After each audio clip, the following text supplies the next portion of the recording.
छठे सातवें कदम में तो सातवें छठे कदम में कहता भाई सिर्फ अपने चरित्र दोषों को छोड़ने की इच्छा चाहिए, है ना? मतलब मुझे सिर्फ इच्छा रखती जानी है, काम ऊपर वाला धीरे धीरे करता जाएगा ऑटोमेटिक। मुझे इसके अलावा कुछ ज्यादा मेहनत करनी नहीं पड़ेगी अपने लिए। तो छोटा सा प्रोग्राम है आज का दैनिक चिंतन भी यार, ये घमंड के ऊपर है, प्राइड मेरा। अब घमंड जो है हजारों सालों से हम अपने हिस्से से ज्यादा सुरक्षा, प्रतिष्ठा और रोमांच की मांग करते आ रहे हैं। अब कहीं ना कहीं यार अपने से ज्यादा अपने हिस्से में जितनी ईश्वर ने मेरे को दे रखी है चीजें, या जो चीज मेरे पास है, उसके अलावा मैं जब और की मांग करता हूँ तब मेरे अंदर परेशानी शुरू हो जाती है। और ये हजारों सालों से यार, सही बात है, मैं शुरू से बचपन से ही सुनता आ रहा हूँ कि भाई पेट ज्यादा भर लेगा तो तेरा पेट खराब हो जाएगा, ज्यादा मत खा, कम खाया कर, है ना? कोई भी काम अगर मैं जरूरत से ज्यादा करूंगा तो वो मेरे को नुकसान देगा। लेकिन अगर मैं शराब ज्यादा पी लेता हूँ तो उस टाइम पे यार मेरे दिमाग में ये बात क्यों नहीं आई? 2 गिलास दूध पी लूं और तीसरा गिलास फिर ऑफर हो जाए तो मैं कहता हूँ रहने दो यार। गर्मियों में वो छबील लगती है, रूह अफ़ज़ा बढ़ता था, 2 गिलास पी लेता था, तीसरे गिलास में कहता चल यार हो गया कोई बात नहीं। फिर भी अगर थोड़ा अच्छा लगा तो तीसरा गिलास भी पी लिया। लेकिन मैंने शराब के लिए तो कभी मना ही नहीं किया है। मैंने तो हमेशा जरूरत से ज्यादा ही मांगा है। तो जब हमें लगा कि हम सफल हो रहे हैं तब और भी बड़े सपनों को देखने के लिए हमने शराब पी। और कहीं ना कहीं शुरुआती दौर में जब मैं कामयाबी की तरफ बढ़ रहा था, अपनी कमाई बढ़ रही थी मेरी, तो मेरी शराब भी धीरे धीरे उसके साथ बढ़ रही थी। और कहीं ना कहीं मुझे लग रहा था हम काम कर रहे हैं बढ़िया, है ना? बहुत अच्छे तरीके से पैसा कमा रहे थे, कोई दिक्कत नहीं थी, कोई परेशानी नहीं थी, लेकिन साथ में शराब भी पी रहा था। तो जब हम हताश हुए, अब जब ज्यादा कामयाबी होती थी, जिस दिन बहुत ज्यादा कमाई हो जाती थी, तब भी शराब आती थी। और लेकिन जिस दिन कमाई नहीं होती थी, बिजनेस डाउन होता था, लॉस होता था, तो तब मैं हताश हुआ था, तब भी मैं शराब पीता था। तो भले ही कम मात्रा में, तब हमने बेहोशी के लिए शराब पी। जिस दिन ज्यादा कमाई होती थी तो खुशी में शराब पीते थे, एंजॉय होता था। और जिस दिन कम कमाई होती थी तब दुखी होकर शराब पीते थे, तब मैंने बेहोश होने के लिए शराब पी। मैं इतनी पी लूं कि सुबह तक खत्म हो जाऊं, मामला खत्म हो जाए अपना भी। तो जो हमने सोचा था कि हमें चाहिए था, वह कभी भी उचित मात्रा में उपलब्ध नहीं था। अब जो मैंने सोचा था, जो मुझे चाहिए था, जिन चीजों के बारे में मैं सोचता था, और जो मेरी एम्बिशन थी, जो मेरी महत्वाकांक्षाएं थी, वो सारी की सारी उतनी नहीं थी जितनी मुझे चाहिए थी। कहीं ना कहीं वो और वाला जो मामला था ना, मेरे जीवन के हर पहलू में उसने मुझे परेशान किया। और इन सारी कोशिश में जिनसे बहुत सी सही इरादे वाली भी थी, इनमें से सबसे बड़ी कमी थी विनम्रता का ना होना। और जब और अच्छे इरादे वाली, जो और अच्छा एम्बिशन था मेरा कि मुझे थोड़ी-सी तरक्की करनी थी, मुझे आगे बढ़ना था, लेकिन उसमें मेरे अंदर विनम्रता की कमी थी। कहीं न कहीं इस वजह से भी वहाँ मैंने नुकसान उठाया। मेरे को बात करने की तमीज़ नहीं थी, मेरे को सामने वाले के साथ कैसे पेश आना है इसका नहीं पता था। जहाँ मुझे शराब पी के नहीं जाना होता था, वहाँ मैं शराब पी के जाता था। तो हमारे पास यह देखने के लिए दृष्टिकोण की कमी थी कि चरित्र को बनाना और आध्यात्मिक मूल्य को प्राथमिकता देनी है, और जीने का उद्देश्य भौतिक संतुष्टियों का उपलब्ध करना नहीं है। और कहीं न कहीं अपनी जो भौतिक चीज़ें हैं, अब मेरी भौतिक चीज़ें यही हुई यार, भौतिक संतुष्टियों को जो उपलब्धि है, जिसमें मेरी बहुत सारी चीज़ें आ गई थी। शुरुआत में भौतिक चीज़ें मैंने सब ले ली थी अपने लिए, लेकिन फिर भी मेरी संतुष्टि उनमें उपलब्ध नहीं है। कहीं न कहीं मेरे को संतुष्टि अब अल्कोहलिक एनोनिमस में आने के बाद हुई, नहीं तो उन भौतिक चीज़ों से तो कभी मेरे को संतुष्टि हुई नहीं।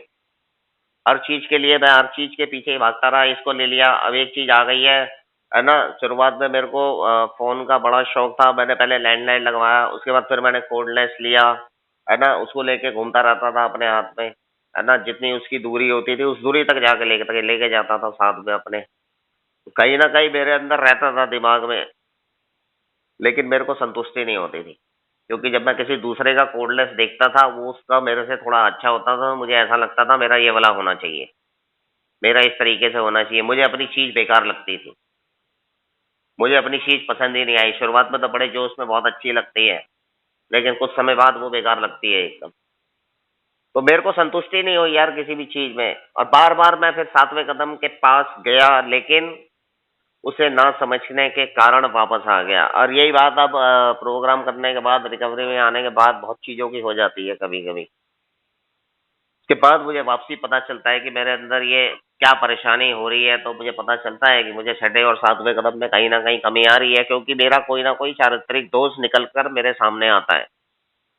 और जब मेरा चारित्रिक दोष मेरा निकलता है और मुझे दिखाई देता है कि मेरे अंदर घमंड आ रहा है, मेरे अंदर अहंकार आ रहा है, मुझे सिर्फ़ और सिर्फ़ ये 7वें कदम की प्रार्थना करनी पड़ती है, जिसकी वजह से मैं विनम्रता की तरफ बढ़ता हूँ और अपने आप से निकलता हूँ। कोई कमी ज़रूर थी और इस कदम का असर मेरी समझ से बाहर था। अब उस कमी की मैंने क्या उपेक्षा की, एक शब्द की, पढ़ा है लेकिन ध्यान नहीं दिया, जो सारे कदमों की नहीं बल्कि पूरे अल्कोहलिक एनोनिमस के कार्यक्रम की बुनियाद है। यह शब्द है विनम्रता। विनम्रता से विनम्रता से, प्यार से कोई भी बात करनी है, प्यार से करनी है। विनम्रता से बहुत सारी चीज़ें जीती जा सकती हैं, क्योंकि विनम्रता के बारे में जो मैंने पढ़ा है, जो सुना है, उसमें मैंने देखा है। विनम्रता से बहुत सारी चीज़ें, प्यार से अगर अपनी मिठास से मैं बात करता हूँ, सफलता का जो मूल मंत्र है, वही विनम्रता है। जिस प्रकार से अगर सूखी मिट्टी पर पानी डालकर उसे गीली मिट्टी पे मनचाहा आकार दिया जाता है, जब मिट्टी में पानी डाल के उसको कोई भी आकार दिया जा सकता है, उसी प्रकार से अगर मैं विनम्रता से किसी भी कठोर से कठोर व्यक्ति से बात करता हूँ या किसी भी इंसान से बात करता हूँ, उसका भी दिल पिघल जाता है और मुझे मनचाहा रिजल्ट मिलता है। विनम्रता में इतना जादू है। और मैंने अपनी खामियों को समझा, मैं हमेशा अपने कार्य को टालता था। मुझे आसानी से गुस्सा आता था। अब मैं अपने कामों को टाल ही देता था हमेशा, अरे रहने दे, इसको बाद में कर लेंगे यार, छोटा-सा तो काम है ना? और अगर कोई छोटी-सी भी बात हो जाए घर में तो तुरंत गुस्सा आ जाता था। विनम्रता नाम की चीज़ ही नहीं थी। चलो ठीक है यार, कोई बात नहीं, हो गया, हो गया। टॉयलेट वाली चप्पल है, आप कमरे में क्यों लेके आ गए? चलो ठीक है, मेरी गलती हो गई, मैं वापस रख देता हूँ, कोई बात नहीं। लेकिन ऐसा जवाब नहीं निकलता मेरे अंदर से। तेरे को क्या दिक्कत है भाई, अगर यहाँ कमरे में आ गई है, तेरे को क्या प्रॉब्लम हो रही है? मैं सामने वाले के ऊपर चढ़ जाता हूँ। मैं अपनी गलती देखता ही नहीं हूँ। मुझे आसानी से गुस्सा आता है। तो मैं बहुत ज़्यादा बेचारापन महसूस करता था। मुझे ऐसा लगता था यार, मैं बेचारा बड़ा नुकसान कर लिया यार, मैंने प्रॉपर्टी बेच दी, अब तो मेरे बस की कुछ करना भी नहीं है यार। कहाँ ये छोटी-सी इतनी-सी नौकरी करेंगे, बेकार है काम करना यार, क्या कर दिया अपने जीवन का, क्या हाल कर दिया। मतलब वो हर बात में बेचारापन आ जाता था मेरे, यार मैं कैसे करूँगा इसको? मेरे से तो होगा ही नहीं। अरे भाई, तेरे को 12 कदम करने पड़ेंगे। यार मैं चौथा कदम कैसे करूँगा? मैं कैसे लिखूँगा? अरे भाई, अभी पहले पहुँच तो सही वहाँ तक, फिर देखा जाएगा। तो और मैंने यह सोचा कि यह सब मेरे साथ क्यों? और मुझे लगता था कि बस मैं अकेला ही हूँ पूरे संसार में जिसके साथ ये चीज़ें हो रही। लेकिन फिर जब मुझे याद आया कि विनाश का आगमन घमंड से होता है, और फिर मैंने अपने घमंड को मिटा दिया। और कहीं न कहीं विनाश का आगमन घमंड से ही होता है यार, ये तो शुरुआत वाली लाइन फिर से आ जाती है एक बारी, कि हज़ारों सालों से हम इस चीज़ों को देखते हुए आ रहे हैं। जैसे भाई और बता रहा था अभी, कि कहीं न कहीं जो रावण था उसे भी घमंड ही था। दुनिया उसको समझा रही थी कि भाई साहब, एक स्त्री के पीछे तू सब कुछ बर्बाद कर लेगा, लेकिन उसके घमंड ने उसको झुकने नहीं दिया।